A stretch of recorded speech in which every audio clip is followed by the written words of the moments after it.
Good morning mga home buyers, home viewers. So nandito na naman po tayo muli para magbigay ng panibagong house tour.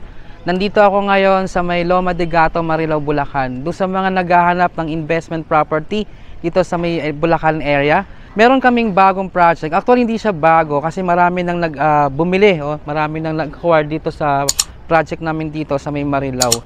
At nakita nyo naman sa aking likuran, yung pinaka main entrance niya talagang napaka-secured. Yung project location to, ulitin ko, nasa Barangay Loma de Gato, Marilao, Bulacan. Bakit ba magandang mag-invest ng project dito o ng bahay dito sa Marilao? Kasi napakalapit nito sa NLEX Marilao, yung exit natin, no, north and south. Tapos yung SM City Marilao, malapit lang yan dito. And yung isa pa sa pinakamagandang landmark dito is yung Muson, yung General Hospital, yung Muson na public market. And yung Our Lady of Lasset, no? May school din dito. At saka yung church nila na magandang church dito sa may Marilao. At yung Colegio de San Agustin, malapit lang dito sa area na yan. Yung nakikita nyo sa aking likuran, ito yung pinaka main entrance ng ating subdivision. Meron tayo ditong mga amenities tulad ng clubhouse, swimming pool, basketball court, at yung play parks nila and playground. So meron kaming mga ino-offer dito, 4 na variant na unit na I'm sure na magugustuhan nyo dahil napakaganda and modern, contemporary house design yung ino-offer natin dito.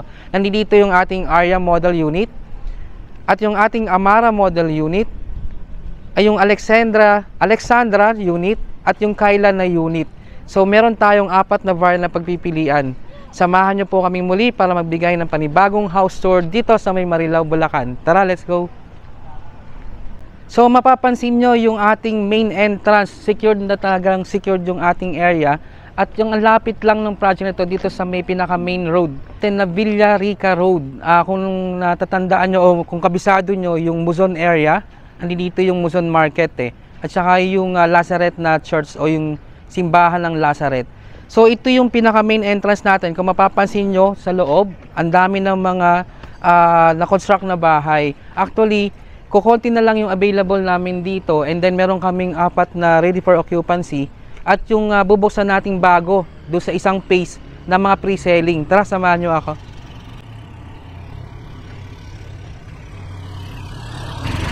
Ito yung ating pedestrian na way papunta doon sa ating loob ng subdivision. Tara. O yung access pedestrian. So mapapansin nyo yung pinaka main entrance pa lang natin develop na. Hanggang sa dulo po yan.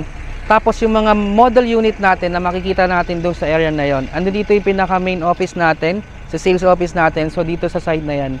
Tara, tingnan natin yung mga model unit.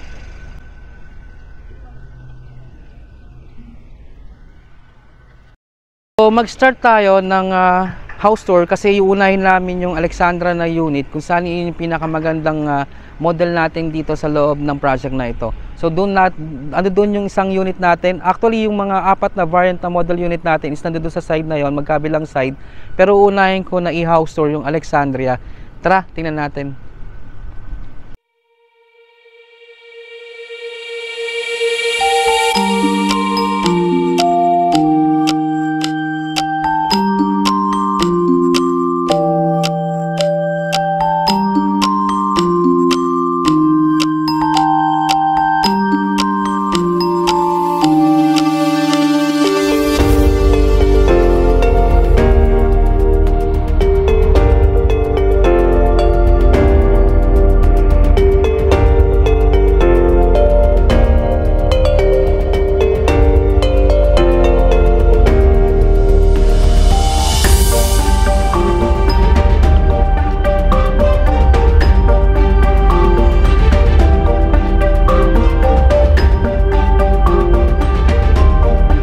Ito yung Alexandra na unit natin na ino-offer natin dito. Ito yung mas malaki na house dito sa loob ng subdivision. Dahil ito yung 2-story na single attached.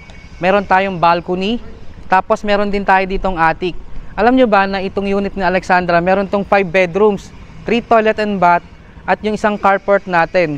Yung lot area nito is nasa 130 square meter. Ang floor area nito ay nasa 174 square meter. Tara, i-check na natin yung buong unit para makita natin kung gaano kaganda yung Alexandra model unit dito sa loob ng subdivision na to. Tara, let's go!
dito sa area na to, ano dito yung ating carport.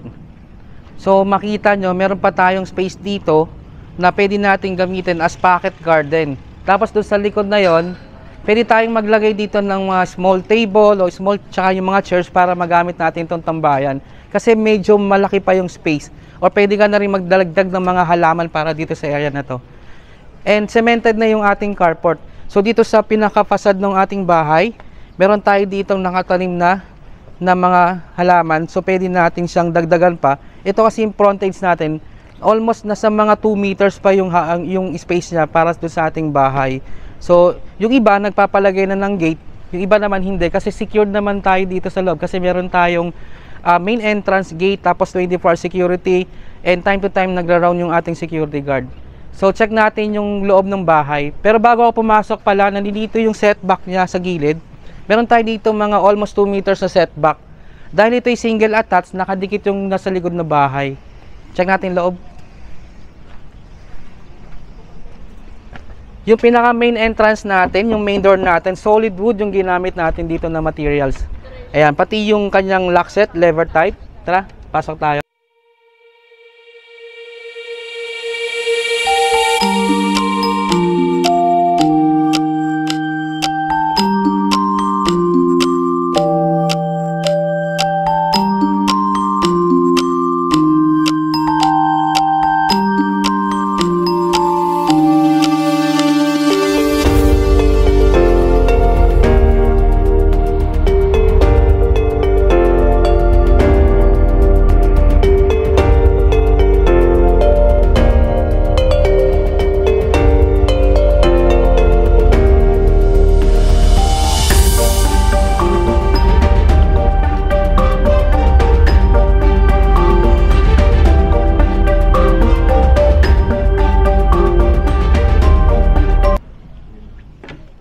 Wow, ganda ng house ah.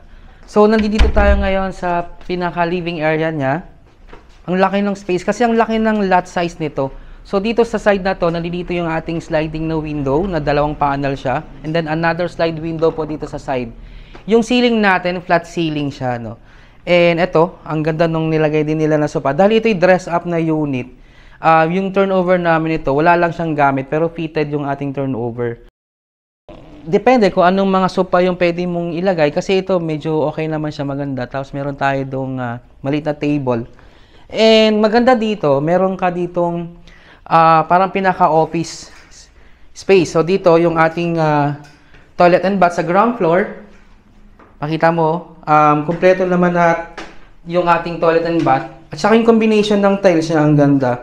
Dito pwede ka maglagay ng partition na glass type. Pwedeng hub o pwedeng sliding. And isa sa maganda, ito yung office space niya. No? Meron tayo ditong isang room para sa ating, kung kayo nag-work from home, o pwede rin siyang gawing study room, pwede rin siyang gawing guest room. Kasi dito naglagay siya ng table, tapos dito meron tayo ditong cabinet. Tapos meron tayo doong sliding na window at yung ating aircon para sa ating window type ng aircon. Nakaabang na. Yung tiles na ginamit natin dito, 60 by 60 na gray color, hindi na siya glossy, pero maganda naman yung pagkakagawa niya. Tsaka yung kulay, bumagay dito sa house. And ito yung sliding natin na access, sliding door access papunta dun sa ating lanay area. Kasi di ba yung side natin, meron pa tayong almost 2 meter doon na space doon sa ating lanay area. Yung setback. And ito yung ating dining area. Sakto sa 6 seaters. Ang ganda. Tapos naglagay siya ng ilaw dito. Ano to, tawag dito, chandelier na para sa kanyang dining area. And yung kanyang kitchen area, naka-marble. Ang ganda ng pagkakagawa ng kanyang counter dito sa kanyang kitchen area. Tapos ito, may mga cabinet na naka-installed. Dalawa yung sink na ginamit natin dito. Tapos naglagay siya ng divider. And ito yung space natin para sa ating refrigerator. Tapos, mas maganda dito sa unit na to, kung kayo may mga maids, no? O kaya elderly, pwede rin siyang elderly. Kasi yung isang room naman natin dun sa kabila, pwede naman natin gamitin guest room yun o pang elderly. And kung wala naman kayong elderly, pwede naman siyang gawing office. Dito, service quarter natin. So, pwede nyo rin gawing pang elderly room kung gusto nyo gamitin. Dahil dito, meron na tayo ditong nakapropose na aircon na window type, tapos may sliding window na tayo dito sa side, and meron na tayo ditong cabinet. Yung ilalim ng stairs natin, meron pa tayong space dito na pwedeng gawing stock room. Ayan, check naman natin yung ating second room, yung ating second floor para makita natin yung mga room dun sa kanyang second floor. Ito pala yung kanyang mga electrical main switch. Puro modern na yung ginamit natin dito. Tara, check natin yung itaas.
Yung ating stairs na materials na ginamit, like ito, tubular to na 2x2, tapos ito 1x1. Solid naman, no? Ang ganda, tsaka ang tibay, makita nyo. And yung steps na ginamit natin is a solid wood. Pangmatagalan talaga siya. And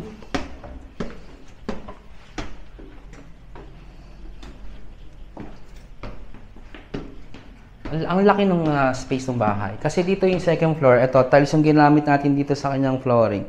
So, unahin ko muna itong first room dito sa aking kanan. Yung first room natin, ito yung ganda ng kulay na ginamit niya dito. Dark blue. So, dito, meron tayo ditong sliding na window. And, dito naman yung ating nakaabang na lagayan ng aircon na window type. Tapos ito, meron tayo ditong cabinet, modular cabinet. So, dito naman sa kabilang side, nandito yung kanyang second room. Second room, pero ginawa niya tong entertainment area. Kasi, sofa yung nilagay niya, tapos dito yung TV, meron console dito. Meron tayo ditong sliding na window, and yung ating window type na aircon, at yung cabinet. Second floor, meron tayo ditong common na toilet and bath. HCG yung ginamit natin na brand. Meron tayo ditong owning na window. Ito, pwede mo siyang i-enclose. Tapos hanggang ceiling na yung kanyang tiles. Then, dito sa area na to, sa kabilang side, ito, naglagay siya ng console dito. Naglagay ng frame. Ito yung pinaka master bedroom niya. Yung master bedroom, meron siyang sariling toilet and bath. May owning na window, yung combination ng tiles ng ganda. Tapos pwede kang mag-partition ng glass type. Tapos HCG yung ginamit natin na brand dito sa mga pictures. Yung bowl, saka yung laboratory natin. Dito naglagay ng mirror, another na owning window dito sa side na yan. Ito yung space niya, naglagay pa siya dito ng console. And ito yung master bedroom, mas malawag, mas malaki yung space. Kasi dito, meron tayo ditong owning na window, and then yung gitna natin, fixed na panel siya, glass. And another window po dito sa side. Tapos meron tayong fixed panel doon sa taas na yan. Ito mapansin sa taas. So yung bed na ginamit natin, queen size, pwede hanggang king size kasi malaki naman yung space. And yung color ng wall niya, dark gray. Dito, meron tayo ditong closet o yung modular cabinet. Tapos nakapaglagay pa siya ng table and chairs dito kasi ang laki ng space eh. Tapos yung tiles, 60 by 60. Dahil ito meron tong attic, no? Doon tayo sa third floor. Pero bago tayo makakita sa third floor, kasi meron tayong balcony dito sa second floor. Check natin. Ang lawak ng balcony. Tambayan, no? Pwede kayong kasi mahangin eh. Ayun yung develop ng area natin, no? Ang dami ng mga house na kino-construct. Actually, apat na lang na ready for occupancy meron tayo dito na available sa ngayon. And then, ubisan ulit natin yung isang phase para sa mga pre-selling natin. Lawak ng kanyang balcony. Tara, check naman natin yung pinaka attic niya. Kasi ito, maganda rito, ito may space pa tayo sa kanyang attic.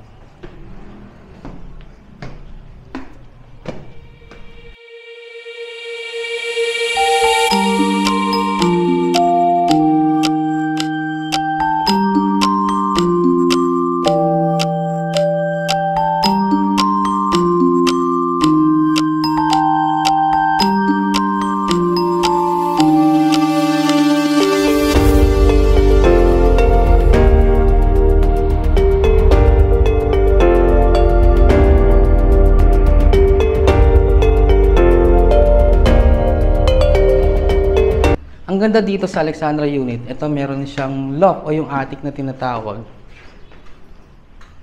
Luwag. Ito, nakapaglagay pa siya dito ng study table, chairs. Tapos dito meron tayo ditong owning na window, another owning na window. Pwede kang maglagay dito split type na aircon. Kasi ang taas naman ng ceiling niya. Ito, meron tayo ditong sofa. Parang lounge, no? Pwede siyang tambayan. Pwede siyang study area. At ito, meron pa tayo, nakapaglagay pa tayo ng 4-seaters na square table dito. Yung flooring, ginamit dito, HTF na wood planks. Ganda, no? So, yun, no? Kung nagustuhan nyo yung unit na ito na Alexandria, andyan yung aming contact number dyan sa baba. So, pwede tayong mag-schedule ng tripping dahil napakagandang projects nito. So, kung bago ka pala sa aming channel, huwag niyo pong kalimutan na mag-like, mag-subscribe, pa-share na rin po ng aming mga video, and don't forget po, pa-hit yung notification bell natin para lagi kayong updated sa mga bago naming house tour video. Actually, meron pa kaming 3 model unit na i-house tour dito sa Bulacan area, dito sa project natin na ito. Ayan, so thank you so much and see you on my next video. Bye!